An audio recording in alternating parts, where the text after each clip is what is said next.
Good. It's definitely not the way I want it to end, but it felt good to get back in there. Obviously, 3 weight classes up. Kind of told me like, hey, maybe cut some weight next time. But other than that, I felt good. My wrestling was on point. Stand up feels good. He was really explosive, as strong as fuck. So sorry, but yeah, he was. No, he was a lot better than I thought he was gonna be. Didn't do anything on the ground, like on the mat when I was behind him. And I punched myself out, but. Just learning, I feel like it's back to square one. That would be my 15th fight, and I feel like I have so much to grow now. It's just staying in the cage. So, obviously, like, you took a big layoff between your last fight and this one.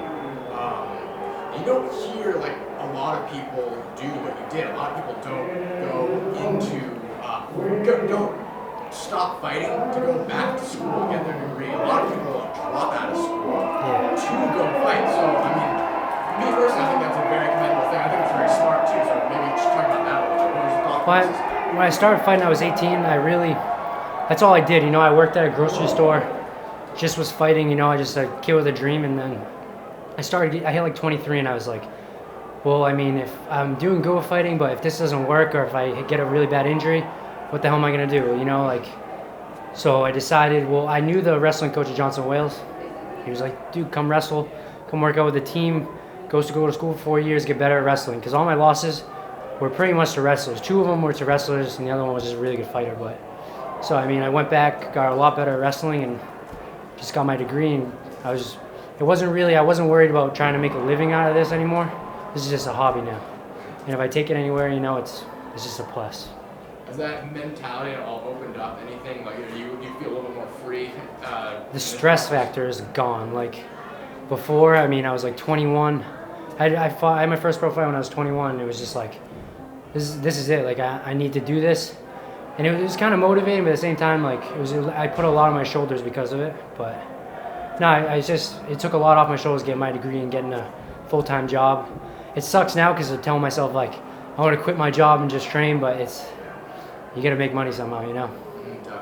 So, in terms of the fight, obviously, like you said, you went up 3 weight classes.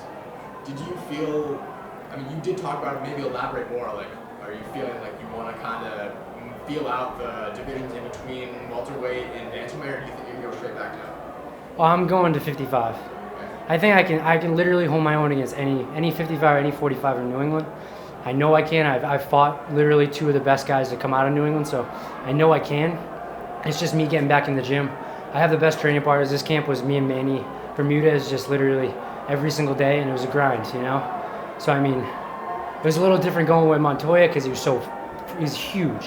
He's a big 70, so I think I just took too much for granted with cutting weight because cutting weight, it plays a factor. Like, I'm a big 45-pounder, and I'm a really small 70-pounder, so. But, no, it was good to get back in there, and, all those butterflies are gone from. The worst part's walking down. And as soon as you're in the cage, I'm like, oh, he's not that big. And it's just another sparring day, Yeah, Montoya's 6'4". Yeah, he's a big boy, yeah. Big guy. He threw a kick at me, and I was like, oh, shit. But yeah, they ended because he threw up, right? Yeah, which sucks, because I'm honestly one of those people that I'll go 5 rounds, even if I'm fucking tied up. If I'm tired, I strive on that shit. Like, if I see he's tired and I know I'm tired, I'm like, hey, who's going to quit first? And he threw up, so I guess he did, but at the same time, that's not how I wanted to come back. I love the cage time, and a lot of guys are like, oh, well, if you don't finish people, you can't go anywhere.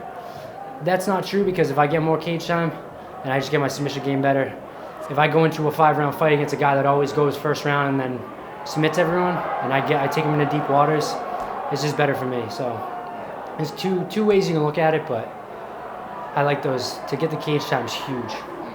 Yeah, I just to point an example. I don't know if you know Barry Gillespie, who's in the UFC. Barry Gillespie. He's a lightweight.